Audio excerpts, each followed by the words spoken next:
नमस्ते। स्वागत करता हूं मैं आपको मेरे चैनल में। ये क्या लेके आया हूं देखिए आज मैं।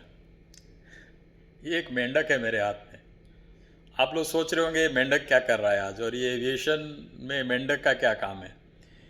आप सही सोच रहे हैं। ये आज इसके बारे में इसका आज एग्जाम्पल होगा। और ये क्या एग्जाम्पल है? मेंढक, इसको एक एम्फीबियन कहा जाता है। एम्फीबियन मतलब वो प्राणी या फिर वो क्रिएचर जो दोनों पानी और ज़मीन, I mean water and land, दोनों ही जगह में जो रह सके, या फिर दोनों ही जगह में जो अपना मूवमेंट कर सके, आना जाना कर सके, उसको कहा जाता है एम्फीबियन। ये एम्फीबियन एग्जाम्पल क्यों दे रहा हूँ? क्योंकि जो यूएस एयरफोर्स है, जो यूएसए एयरफोर्स, वो अभी ये एम्फीबियन को लाइक करने लगा है। और वो क्यों? क्योंकि वो एक नया कैपेबिलिटी लेके आ रहे हैं उनका एक पॉपुलर मॉडल एयरक्राफ्ट के ऊपर, जो कि दोनों पानी और जमीन, I mean water and land, water bodies और लैंड, दोनों में वो टेक ऑफ और लैंड कर सकता है। ये उन्होंने लेके आए ये उन्होंने लेके आए हैं। तो क्या करने वाले हैं ये लोग, चलिए देखते हैं। अभी ऑलमोस्ट 40 साल हो गया यूएस एयरफोर्स के पास कोई एक्टिव सी प्लेन नहीं है, जो कि मतलब समंदर से उड़ान भरे, वहाँ पे लैंड करे। नहीं है। उन्होंने लास्ट 1983 में उन्होंने रिटायर किया उनका लास्ट सी प्लेन। उसके बाद अभी अचानक ये 17 सितंबर को यूएस एयरफोर्स का एक स्पेशल ऑपरेशंस कमांड है, उसको USAFSOC कहा जाता है, US air force special operations command. तो ये जो कमांड है, ये कमांड 17 को इसने अनाउंस किया कि हम लोग एक मॉडिफिकेशन लेके आ रहे हैं एक पर्टिकुलर फेमस एयरक्राफ्ट के ऊपर। और उसके वजह से ये जो एयरक्राफ्ट और ये जो मिलिट्री एयरक्राफ्ट है, ये पानी में भी उतर सकता है, पानी से भी टेक ऑफ कर सकता है। वो तो लैंड में करता था, अभी पानी में भी कर सकता है, इसीलिए उसको एम्फीबियस किया कहा जाएगा। और ये मेंढक आज मैं इसलिए दिखाने के लिए लेके आया था कि एम्फीबियस एयरक्राफ्ट के बारे में आज बात हो रही है। तो क्या है इनका ये मॉडल यूएस एयरफोर्स का? उनका एक पॉपुलर मॉडल है जिसको कि सुपर हरक्युलिस कहा जाता है। ये सुपर हरक्युलिस मॉडल, इसका अगर आप देखेंगे जो नाम है C-130J है। ये C-130J ये ऐसा पॉपुलर मॉडल है, इसने एक बहुत ही मतलब वर्क हॉर्स की तरह काम किया है। यूएस ने जहाँ जहाँ अपना वार लड़ा, जैसे कि आप इराक ले लें, इराक वार ले लें, या फिर अफ़गानिस्तान के ऑपरेशंस ले लें, हर जगह में ये हरक्युलिस, सुपर हरक्युलिस ने बहुत अच्छा काम किया उनके लिए। तो वो अभी चाहते हैं कि ये जो मॉडल है, ये सुपर हरक्युलिस मॉडल, ये अगर पानी में भी टेक ऑफ एंड लैंडिंग कर सके, पानी में भी उतरे और पानी से भी टेक ऑफ करें, तो फिर तो मज़ा आ जाएगा। तो ये कैपेबिलिटी जो डेवलप कर रहे हैं, इनको इन्होंने एक नाम दिया है MAC। अगर आप ये नाम देखें तो ये है MC-130J command to amphibious capability, ये इसको इन्होंने नाम दिया है MAC। तो ये जो MAC है, ये यूएस एयरफोर्स ने, उनका एक रिसर्च लैब है, air force research labs strategic development planning and experimentation, ये है AFRL SDPE।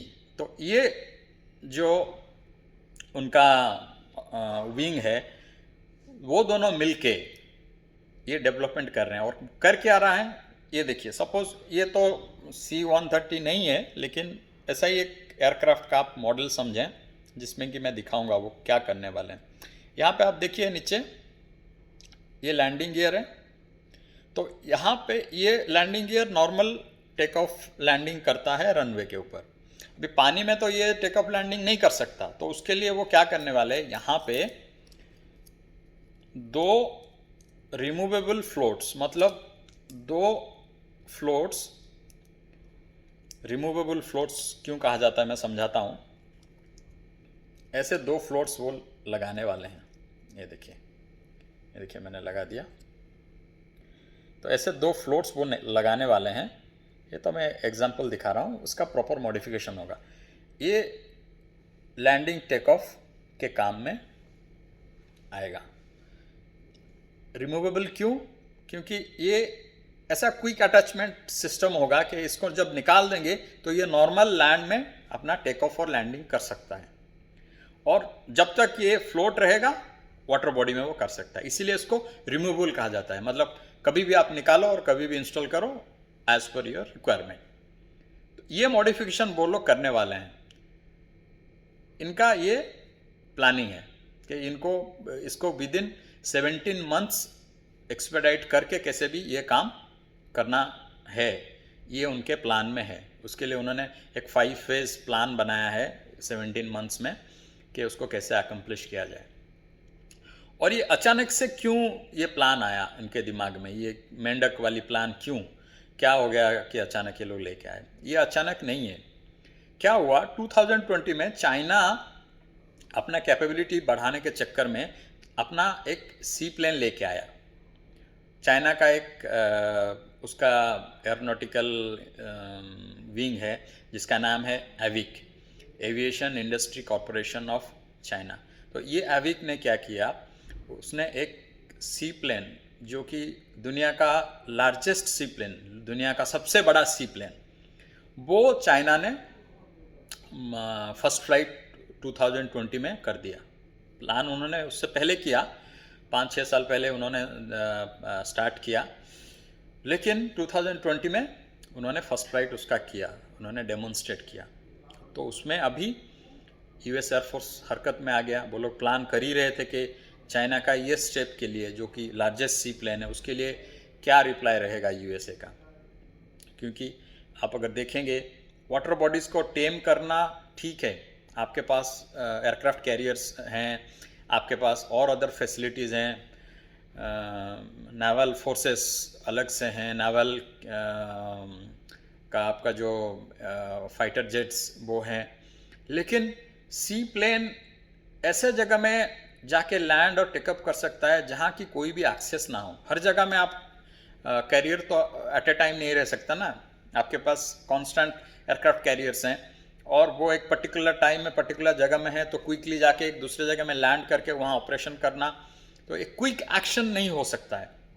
तो ये क्विक एक्शन के लिए इनको चाहिए कि एक एम्फीबियस एयरक्राफ्ट जो कि कहीं से भी टेक ऑफ करे और कहीं भी वाटर बॉडी में जाके लैंड करे। ये कैपेबिलिटी ये एम्फीबियस एयरक्राफ्ट लेके आएगा, जो कि ये सुपर हरक्यूलिस, उसको मॉडिफिकेशन अगर कर दिया जाए तो ये लेके आएगा। और क्या क्या काम कर सकता है वो, कोई भी रेस्क्यू मिशंस कर सकता है, अपना जो उनका ट्रूप्स है उनका मोबिलाइजेशन या मूवमेंट कहीं से भी जहाँ भी रिक्वायर्ड हो वहाँ पहुँचा सकता है। जो मिलिट्री व्हीकल्स हैं, उनके जो जीप्स, उनके बड़े बड़े आर्मामेंट्स सारे वो भी कैरी कर सकता है। और ट्रूप्स तो कैरी कर ही सकता है, कहीं जहाँ भी वो लैंड कर सकता है पानी के ऊपर, ट्रूप्स भी कैरी करेगा। तो इसमें इन्फिल्ट्रेशन भी वो कर सकते हैं, यूएस कहीं इन्फिल्ट्रेशन भी करना चाहता है वो भी कर सकता है, कहीं एक जगह से कुछ लोगों को खदेड़ना है वो भी काम कर सकता है वो, यूटिलाइजिंग दिस ट्रांसपोर्ट एयरक्राफ्ट। तो ये बेसिकली ये ट्रांसपोर्ट एयरक्राफ्ट एक यूएस एयरफोर्स को एक ग्लोबल रीच देगा। वही ग्लोबल रीच के लिए ये लोग अभी प्लान कर रहे हैं कि ये कर दें। और ये क्यों? क्योंकि इनको पैसिफिक ओशन में या फिर पैसिफिक में इनको दिख रहा है कि एक कुछ ना कुछ तो कॉन्फ्लिक्ट होने वाला है चाइना के साथ। तो उसके लिए वो लोग अपने आप को रेडी कर रहे हैं कि भाई हाँ, ये चलो ये स्टेप कर लो, क्योंकि चाइना ने अपना कैपेबिलिटीज डायरेक्शन में उसने दिखाया। उसने अपना AG-600 जो सी प्लेन है वो ऑलरेडी उसने उतार दिया है, और आई थिंक 2022 तक वो प्रोडक्शन वर्दी हो जाएगा और रेडी हो जाएगा, सब सारे चेक्स, इंस्पेक्शंस और सारे टेस्टिंग्स के बाद। तो ये जो उसका प्लान है यूएस एयरफोर्स का ये सक्सेसफुल हो जाएगा। तो इसमें क्या क्या वो कैरी कर सकता है, क्या पेलोड है इस एयरक्राफ्ट का, आप अगर देखोगे इसका जो अंदर का कार्गो का साइज़ है, वो साइज़ क्या है, आप वहाँ पे एक 41 फीट का लेंथ है, 10 फीट का विड्थ है और 9 फीट का हाइट है। इतना इसका स्पेस है। इसमें वो क्या कर सकता है, इसमें 92 पैसेंजर्स वो ट्रांसपोर्ट कर सकता है एट ए टाइम। और क्या कर सकता है, इसमें 62 ट्रूप्स, एयरबोर्न ट्रूप्स को वो with all their arms and with all their equipments it can carry. और या फिर 6 पैलेट्स जिसमें कि आप आर्मामेंट्स ले लो या फिर कुछ कार्गो ले लो या फिर जिसमें कि आप गाड़ियाँ ले लो, व्हीकल जो भी आप ट्रांसपोर्ट करना चाहते हैं, 6 पैलेट तक भी वो लेके जा सकता है।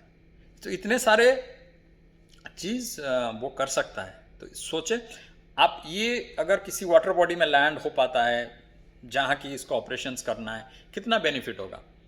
अंदर एक दो उन्होंने व्हीकल्स रख दिया, आर्मामेंट्स रख दिया और साथ में एक 45 का ट्रूप भेज दिया इन्होंने। इट्स क्वाइट वर्दी। तो ये करना चाहता है यूएस एयरफोर्स, जिसके लिए कि ये फैसिलिटी आया हुआ है और वो लोग करेंगे ये। और इसमें बेनिफिट क्या है कि ये कभी भी निकाला जा सकता है, रिमूवेबल है। तो अगर नहीं चाहिए वो ऑपरेशन तो निकाल के फिर उसको नॉर्मल रनवे में आप यूज़ करो। तो क्योंकि क्या होगा देखो, खाली ये लोग इसको पर्टिकुलर एयरफोर्स तक ही, एयरफोर्स के जो मॉडल्स हैं आप अगर देखोगे, एयरफोर्स के जो हरकुलिस मॉडल्स हैं, MC-130J हो गया या फिर EC-130J हो गया या फिर AC-130J, उसमें तो डालेंगे ही। प्लस मरीन कॉर्प्स के ऊपर भी ये लोग नज़र रखे हुए हैं कि उसके एयरक्राफ्ट्स में भी हम लोग ये डालेंगे। उनका जो KC-130J मॉडल है उसके ऊपर भी वो लोग ये इंस्टॉल करना चाहते हैं, ये पर्टिकुलर फ्लोट्स जो कि मैंने आपको दिखाया। प्रॉपर मॉडल में वो अगर मॉडिफिकेशन हो जाती है और इंस्टॉलेशन हो जाती है तो ये दोनों के लिए, उनके मरीन कॉर्प्स के लिए प्लस यूएस एयरफोर्स के लिए, दोनों के लिए बहुत मतलब उसका जो यूटिलाइजेशन काफ़ी बढ़ जाएगा, क्योंकि ये बहुत पॉपुलर मॉडल है। आप देखोगे इसको ऑस्ट्रेलियन रॉयल एयरफोर्स वो चाहता है कि मैं ज़्यादा से ज़्यादा हरकुलिस अपने फ्लीट में रखूं, सुपर हरकुलिस अपने फ्लीट में रखूं।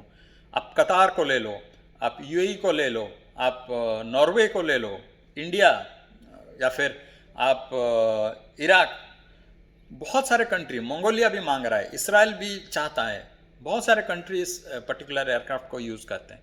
तो ये रियली एक मतलब यूज़फुल एयरक्राफ्ट है जो कि जिसका कि कैपेसिटी और बढ़ाया जा सकता है। और अगर इसकी कैपेसिटी और बढ़ गई तो फिर यूएस एयरफोर्स का जो स्ट्राइक कैपेबिलिटी है या फिर जो transporting capacity to the base striking, वो बढ़ जाएगा। लॉजिस्टिकल उनका फैसिलिटेशन या फिर आर्मामेंट ट्रांसपोर्टेशन, ये चीज़ काफ़ी बढ़ जाएगा, जो कि यूएस एयरफोर्स को चाहिए। क्योंकि हो क्या रहा है, जापान के पास भी सी प्लेन्स हैं, रशिया के पास भी सी प्लेन्स हैं जो कि वो लोग यूज़ करते रहते हैं, लेकिन यूएस एयरफोर्स के पास अभी सी प्लेन्स लास्ट 40 साल से कुछ है नहीं, 39 years to be exactly, because they stopped it 1983 में उन्होंने बंद कर दिया उनका लास्ट जो था सी प्लेन। तो उसके बाद उनको ये चाहिए, इसीलिए यूएस एयरफोर्स उसका जो स्पेशल ऑपरेशंस कमांड है AFSOC और AFRL SDP, ये दोनों मिल के ये नया लेके आ रहे हैं मॉडल। अभी क्या स्टाटस है, अभी वो लोग इसका जो कंप्यूटर एडेड डिज़ाइनिंग या फिर जो VR है, वर्चुअल रियलिटी, ये सब मॉडल में डिजिटल प्लेटफॉर्म में वो लोग काम कर रहे हैं इसी मॉडल के ऊपर। और ये जैसे ही वर्दी हो जाएगा, अभी वो देख रहे हैं कि हाँ ये क्या क्या इसका सिमुलेशन हो सकता है, कहाँ कहाँ कैसे यूटिलाइजेशन हो सकता है, वो सारा काम चल रहा है अभी। जैसे ही ये डिज़ाइन प्रूफ हो जाएगा और जैसे ही डिज़ाइन फाइनलाइज हो जाएगा कि हम लोग ये मॉडिफिकेशन इसमें ऐसे डालने वाले हैं हम लोग, तो फिर उसके बाद विद इन 17 मंथ्स वो लोग इसको सामने लेके आने वाले हैं, और जो कि चाइना के लिए कंपटीशन लेके आएगा। तो हम तो देखेंगे क्या मॉडल्स, क्या डिज़ाइन चेंज होके आ रहा है एयरक्राफ्ट, या फिर क्या नया चीज़ इसमें आ रहा है, कितना कैपेबिलिटी इंक्रीज़ हो रहा है 17 मंथ्स के अंदर, क्या डेवलपमेंट हो रहा है, उसके ऊपर हम नज़र रखेंगे। और इसके ऊपर हम लोग डिस्कशन भी जारी रखेंगे कि क्या डेवलपमेंट हो गया। और तब तक आप इसके बारे में आपको कुछ और जानना हो, या इसके बारे में कुछ और डिस्कशन करना हो, तो आप कमेंट्स में डालिए, और पर्टिकुलर मैटर में डालिए, तो मैं उसके ऊपर और कुछ टॉपिक्स आपके लिए लाऊं, और या फिर उसके ऊपर कुछ और जानकारी लेके आऊं, ताकि वो आपके लिए फ़ायदेमंद हो। तो आज का जो वीडियो देखने के लिए आपको बहुत बहुत धन्यवाद। आप देखते रहिए और हमें और इनकरेज करते रहिए, अपना सजेशंस डालिए। आप